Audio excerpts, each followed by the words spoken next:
mes frères, mes sœurs et mes amis, bonjour à tous. Bon, j'espère que vous allez bien, que vous vous portez bien, que vous continuez toujours de garder le bon dépôt de la foi. Vous savez, il est important de réfléchir dans la parole du Seigneur, de nous entretenir avec sa parole. Cette parole qui nous console, qui nous donne de force, qui renouvelle tout notre être intérieur. Voilà. On est content aujourd'hui de pouvoir apporter la parole du Seigneur, de méditer la parole du Seigneur. Et on est content, bien sûr, parce que chaque fois que nous prêchons la parole du Seigneur, il y a toujours de belles choses qui se passent. Parfois, nous, on n'est pas témoins, c'est-à-dire que on prêche la parole du Seigneur et parfois la parole de Dieu agit bien de temps après. Hein? Voilà.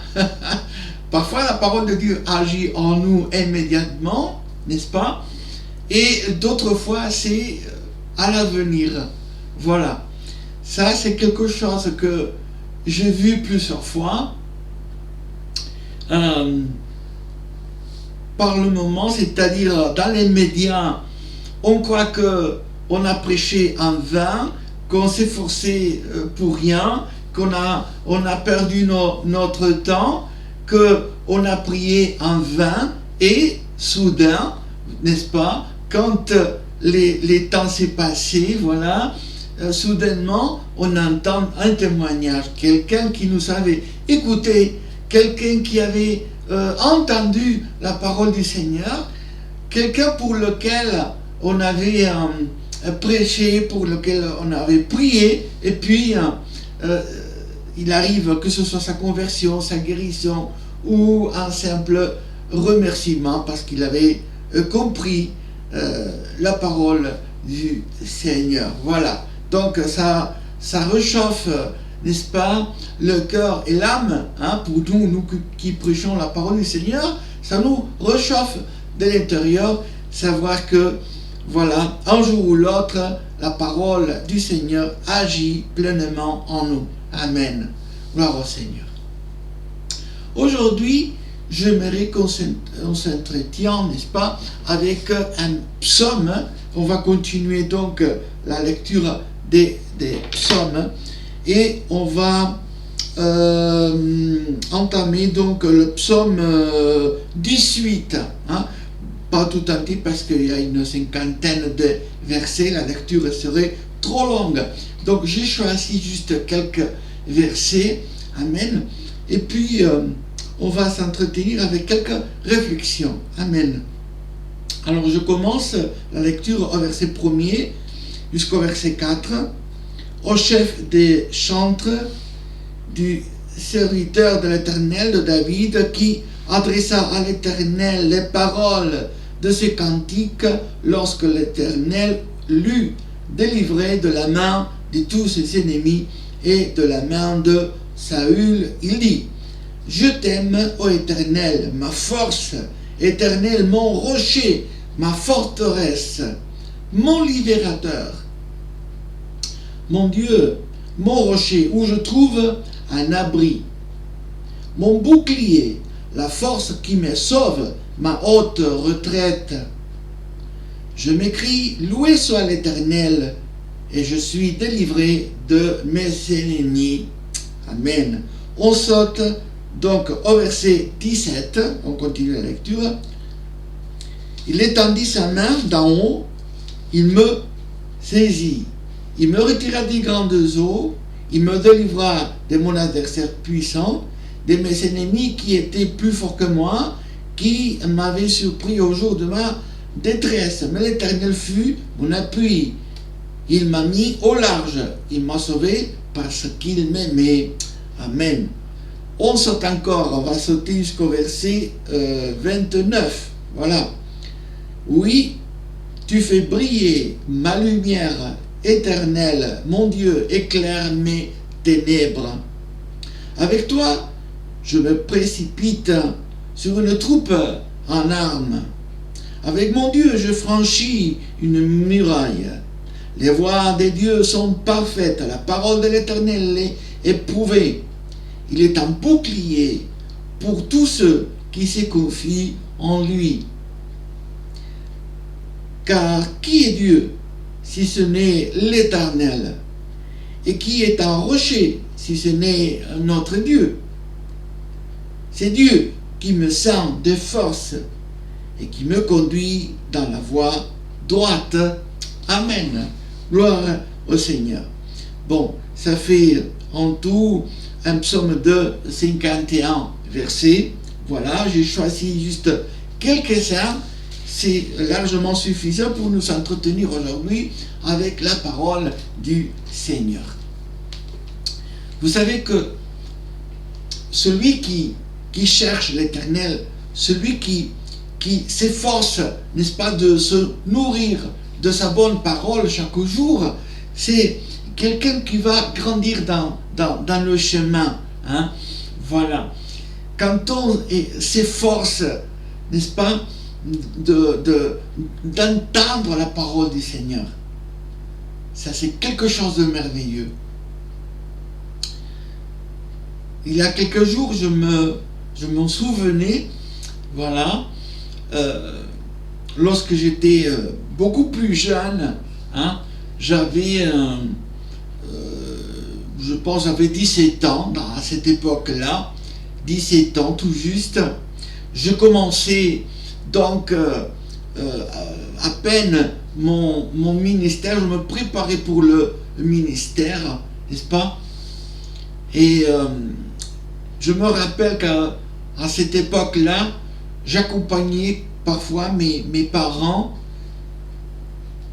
et quand ils faisaient des voyages, tout ça, voilà, ils voyageaient beaucoup pour se gagner la vie, pour gagner le pain, voilà. Il fallait qu'ils prennent donc leur camion, puis voilà, ils vendaient ces produits, tout ça, et quelquefois moi j'accompagnais mes parents. Je me rappelle juste qu'une fois, on est allé ensemble dans une province ici en Espagne, c'est la province de Soria. Voilà. Et je me rappelle bien qu'à cette époque-là, il n'y avait pas beaucoup d'églises protestantes, donc où nous rendre. Voilà. Et mon père, soucieux donc d'entendre la parole du Seigneur et de passer des moments avec le Seigneur, et puis comme j'ai commencé donc à servir le Seigneur, voilà, je commençais aussi à l'église à donner mes premiers messages, tout ça. Et mon père m'avait dit, mon fils, tu vas faire quelque chose, on va faire une réunion, nous trois. Ah bon? Voilà. Donc, bon, et pas de problème. Donc, on avait le camion et une caravane pour y passer la nuit, n'est-ce pas? Et puis, dans la caravane, on a fait notre réunion, hein, voilà, une réunion de prière d'abord, on a prié le Seigneur, et puis j'ai sorti ma Bible, voilà, et c'était pour moi quelque chose de nouveau que de prêcher à mes parents, voilà, faire une réunion pour 2 personnes, voilà, mais c'était avec beaucoup de plaisir, avec beaucoup d'émotion, voilà, et quand je m'en souviens de ce souvenir, donc je suis toujours un peu ému. Voilà. Je n'ai plus mes parents en vie, ils sont déjà partis au ciel. Voilà. Et je me rappelle bien que ces jours-là, on faisait des réunions à la caravane. Je leur prêchais la parole du Seigneur. Et c'était, voilà, autant pour moi que pour eux, c'était important de passer un moment devant le Seigneur et de chercher sa face. Voilà, d'entendre la parole du Seigneur. Voilà donc que c'est comme ça que on se ressource. Hein, voilà. On trouve ses forces dans la parole du Seigneur. Le roi David, bon, avant d'être roi, n'est-ce pas, le psaume 18, il raconte donc ce cantique qui avait été écrit par David, et ceci date, n'est-ce pas, avant donc sa montée comme roi, comme chef d'Israël. Voilà. David exprime ici le remerciement à Dieu. Hein. Dans ces versets, il exprime ce remerciement parce que enfin, il n'a plus d'ennemis. Hein. Il est tranquille. Hein. Il sait que les obstacles ont été dépassés, vaincus. Voilà. Il s'écrit par exemple: l'Éternel est ma force, il est mon rocher, il est ma forteresse, il est mon libérateur. Il est mon bouclier, la force qui me sauve. Voilà. Il me délivre de mes ennemis. Voilà. On peut s'écrier, n'est-ce pas? Nous aussi, on peut s'écrier avec la force qui nous donne l'esprit. C'est l'Éternel, mon rocher, ma forteresse, mon bouclier. C'est l'Éternel qui me tient debout. Voilà. Sans le Seigneur, sans l'aide du Saint-Esprit, où serions-nous? Quand on est entouré des problèmes, des difficultés, quand on est secoué par la vie, avec tous les problèmes, tous les tracas, tous les aléas de la vie, hein, avec lesquels on est vraiment bafoué et fouetté parfois, n'est-ce pas? Mais on tient bon, on tient la route. On continue de marcher malgré les problèmes, malgré les difficultés. On continue d'aller de l'avant. Parfois, c'est difficile. Je ne dis pas que c'est facile. Si quelqu'un vous dit la vie elle est facile, non, ça c'est pas vrai. Hein? Ça c'est pas vrai. La vie parfois elle est dure, mais avec l'aide du Seigneur, c'est plus facile. Hein? Voilà. On est capable de faire un pas, puis un autre pas, puis continuer, marcher encore et encore avec son aide. Que le Seigneur soit loué. Le verset 17, il exprime justement cette pensée, puisqu'il dit: il étendit sa main d'en haut et il me saisit. Hein? Voilà. Parfois, on est faible, parfois on est fouetté, hein, bafoué de la vie, mais le Seigneur, il étend sa main d'en haut. il nous secourt le Seigneur. Il envoie son aide. Gloire au Seigneur. Il étendit sa main d'en haut, il me saisit. Voilà. Avant que je tombe, avant qu'il m'arrive quelque malheur, le Seigneur, il me tient par sa main droite. Gloire au Seigneur.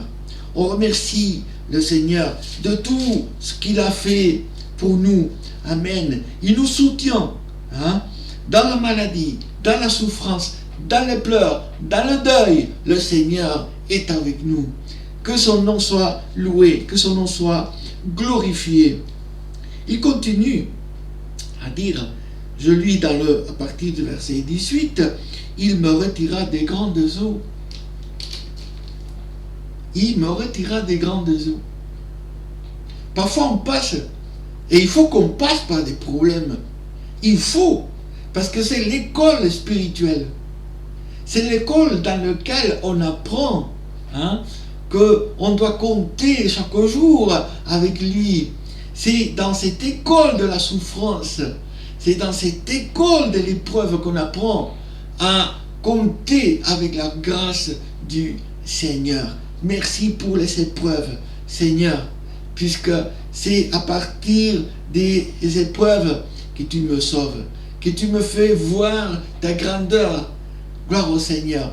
Si j'ai besoin de voir un miracle, le Seigneur me fera passer par une épreuve. Gloire au Seigneur.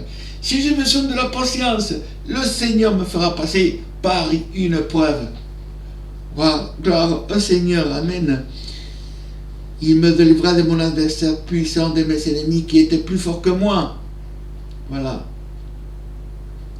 Et le verset 20, il finit en disant, il m'a sauvé parce qu'il m'aimait. Hein? Il m'aime, le Seigneur. Il m'aime.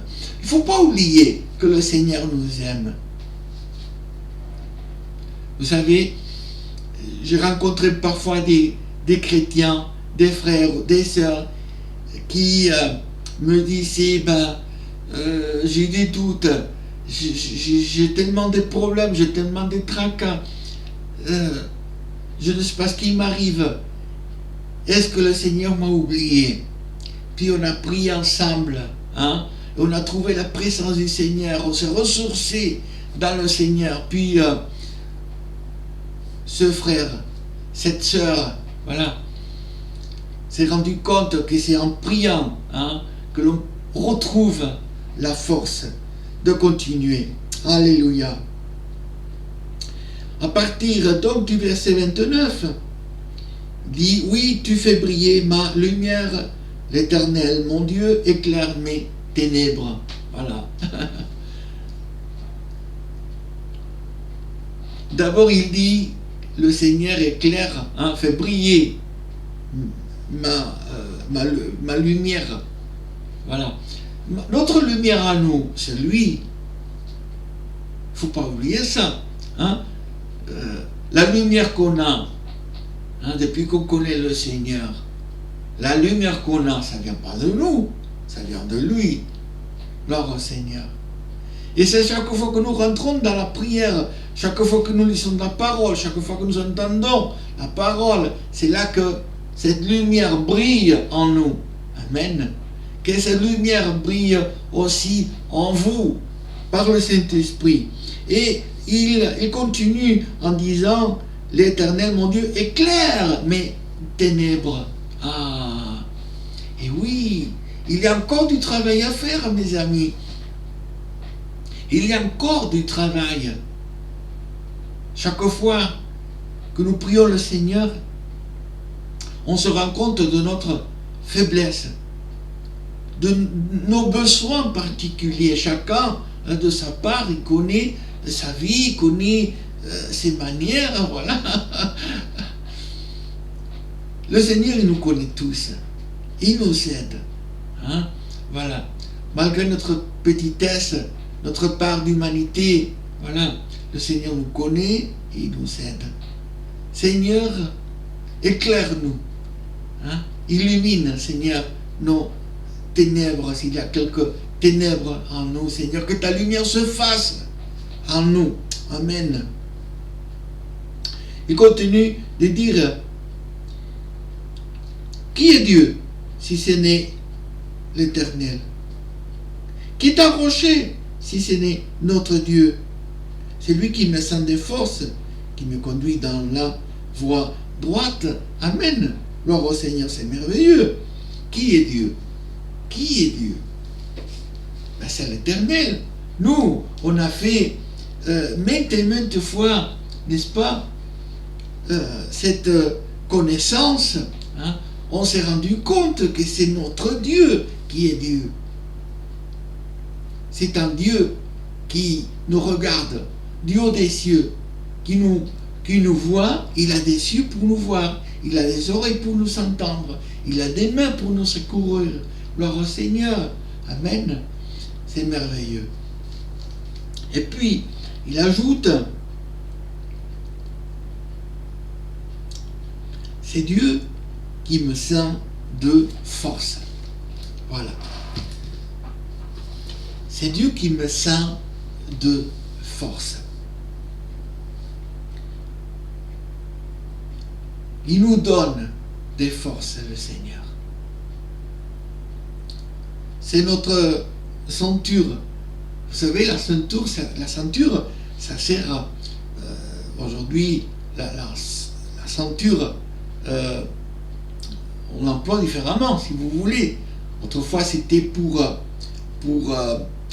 bien se tenir, pour supporter les charges, n'est-ce pas? Voilà. Et je dis ça parce que la ceinture qu'on porte aujourd'hui, c'est parfois juste pour faire beau. Hein?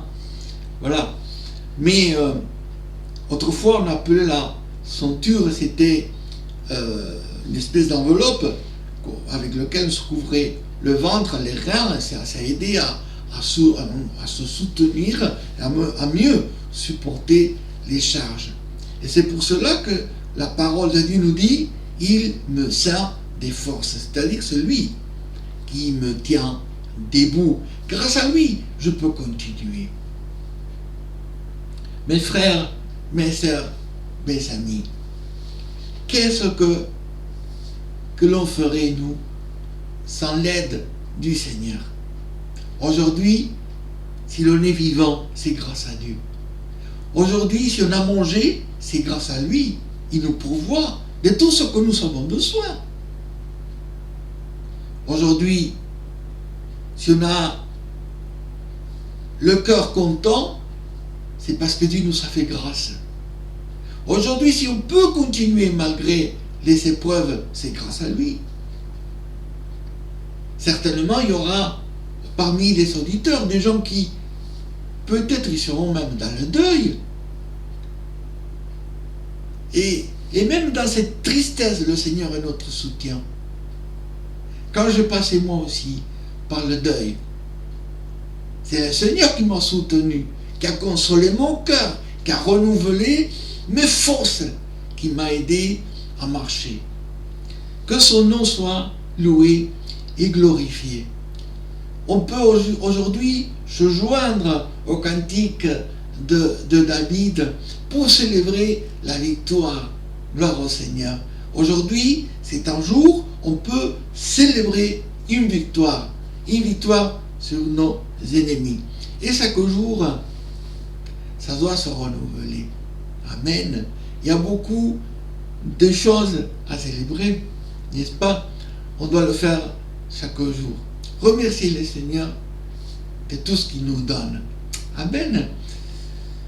Je vous remercie donc, mes frères, mes sœurs et mes amis, de m'avoir écouté jusqu'à la fin. N'oubliez pas de prier pour ce ministère qui travaille ici au nord de l'Espagne. On est une petite communauté protestante. On se force de servir le Seigneur Jésus-Christ. Que son nom soit béni. Je prie aussi pour vous tous qui écoutez, qui regardez les vidéos, pour que le Seigneur vous aide. Amen. Et pour ceux aussi qui nous contactent par les courriels aussi. Voilà. Donc je continue de prier pour vous tous. Si vous avez des besoins particuliers, n'oubliez pas que je vous laisse toujours les emails. Comme ça, vous pouvez me contacter directement. Que le Seigneur vous bénisse. On se retrouve une prochaine fois. Amen.